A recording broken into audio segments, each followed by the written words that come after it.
30 Days in New York Journey to a New Life. I still remember the exact moment I stepped out of JFK Airport. The sliding glass doors opened, and a rush of icy air slapped me in the face. I wasn't prepared for how cold New York could be. I tightened my scarf and looked around.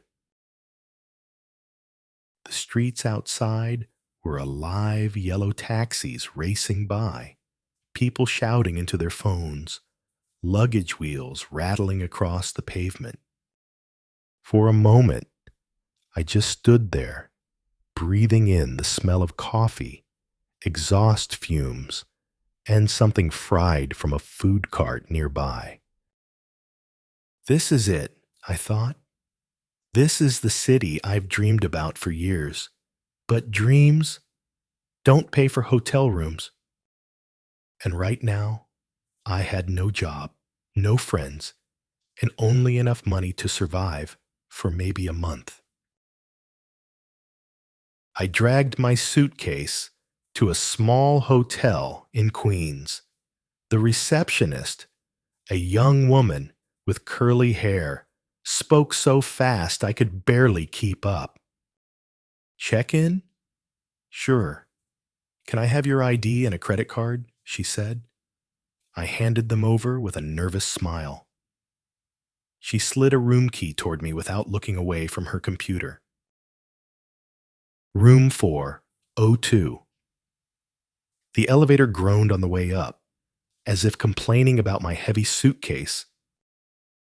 When I opened the door, the smell of old carpet and instant coffee filled the room. The walls were painted a dull beige, the kind of color that didn't have a name. I sat on the bed and stared at the small window.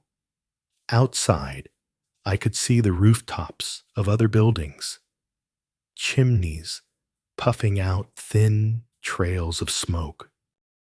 I should have been excited, but instead, a strange heaviness sat in my chest. That night, I couldn't sleep. I kept asking myself the same question. Can I really make it here? The next morning, I decided to explore the neighborhood. The air was sharp and cold, the kind that wakes you up instantly. I passed a tiny bagel shop on the corner. The smell coming from inside was irresistible. I stepped in. Good morning. First time here? The shop owner asked. Yes. And my first time in New York, I said, my voice a little shy. Well, welcome to the city. You gotta try our classic New York bagel, he said, handing me one. On the house. The bagel was warm, the cream cheese melting slightly. It wasn't just food, it was comfort. That small act of kindness lit a spark of hope in me. 3 days later, I got lost in the subway. I was trying to get to Times Square, but instead, I ended up in Brooklyn. I stood on the platform, confused, staring at the map on my phone. A woman in a thick winter coat noticed me. Hey, are you lost? She asked. Yes, I'm trying to get to Times Square, I said. She laughed softly. You're way off, honey. Come on, I'll show you. We rode together for a few stops. She told me she was a nurse working night shifts at a hospital nearby. You'll get used to the city, she said. It's scary at first, but it grows on you. Her words stayed with me. 2 weeks passed. My savings were disappearing fast. I spent my days handing out resumes and filling out online job applications. Coffee shops, bookstores, small offices, no one called me back. At night, I would lie in bed, staring at the cracked ceiling. I missed home more than I thought I would. I missed my mother's cooking, the smell of fresh laundry at my family's house, the sound of my friends' voices. I began to wonder if I had made a terrible mistake. One night, I called my mother. "How are you?" she asked. "I'm fine," I lied.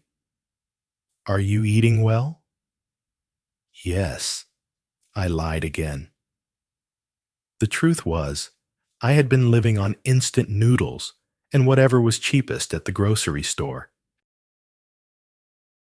Then one cold morning, I was walking without any particular destination when I saw a small bookstore. The sign in the window caught my eye. "Help wanted." My heart started to race. I pushed the door open. The owner, an elderly man with round glasses, looked up from behind the counter. "Can I help you?" I saw the sign outside. "Are you still hiring?" "Yes, part-time." "Can you start tomorrow?" "Yes, absolutely," I said without thinking. The pay was small, but it didn't matter. I finally had a reason to wake up each morning. The bookstore quickly became my safe place. The air inside always smelled of paper and fresh coffee. Soft jazz played from an old radio in the corner. I learned how to recommend books, how to handle customers, and, most importantly, I learned new words every day from the people who came in. One of our regular customers was a retired teacher named Mrs. Clark. She had a habit of correcting my grammar in the kindest way possible. Another was a young artist named Lily, who invited me to her art exhibition in Brooklyn. I started to feel less like a visitor and more like a part of the city. The bagel shop owner knew my name now. The nurse I had met in the subway waved when she saw me near her hospital. Even the cold wind that once made me shiver now felt different, like the city's way of saying, "Wake up. Keep moving." 30 days after I first arrived, I stood in Times Square at night. The lights. Thank you so much for listening to my story. If you enjoyed this New York journey with me, please like this video, and don't forget to subscribe for more stories that will help you learn English and inspire you. Until next time, keep dreaming, keep learning, and keep moving forward.